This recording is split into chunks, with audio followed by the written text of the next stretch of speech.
Alright friends, this is Spa Guy. What we're going to talk about today is Sundance high flow heaters. This is for older Sundance tubs, 605, 624, 701, 724 series.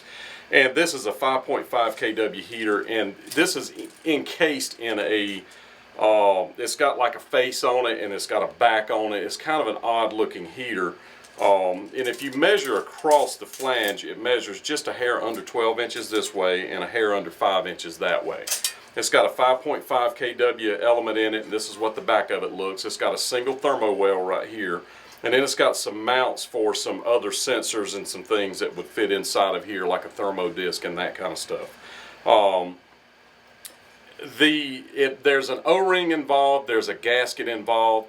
The price of some of these parts are ridiculous. What's funny is the gasket really almost costs more than a heater in some cases. Which is crazy. So I'm going to do my best to get the prices down on these things. So when you look on the website for this, I will have options for gaskets and O-rings. What I do a lot of times is try to reuse the old gasket, just easily peel it off, or put silicone on it. And the same thing with the O-ring. I don't use silicone in the place of the O-ring, but I'll put some on it to help seal it up. Let it dry before I start the system up. So I'm going to zoom in on this, and we'll talk about how to diagnose the actual heater element. Stay tuned. So this is a quick overview in how to diagnose the heater. This is the element. You can see where the element goes through, and this is the two electrodes for the element.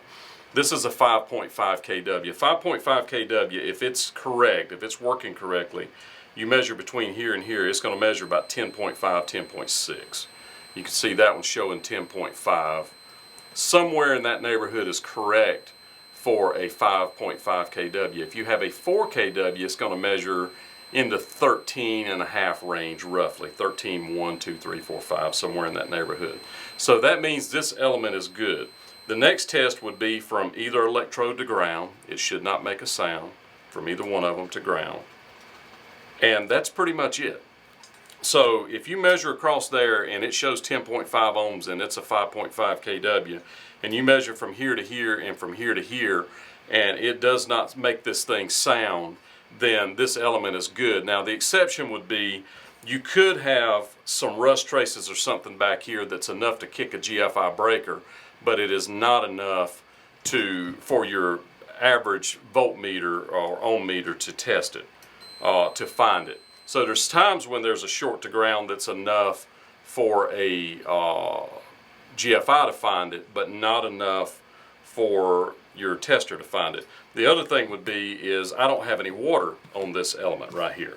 So if there's rust right here and there's no water on it, there's nothing to short the rust to the water, to the ground.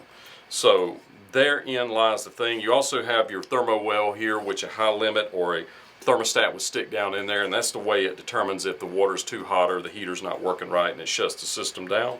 So there you have it, friends. That is a Sundance heater. We have Sundance heaters, yes we do, friends. If you want a heater like this, you click on this banner over my head. I don't know much, but I do know hot tubs. Bye today.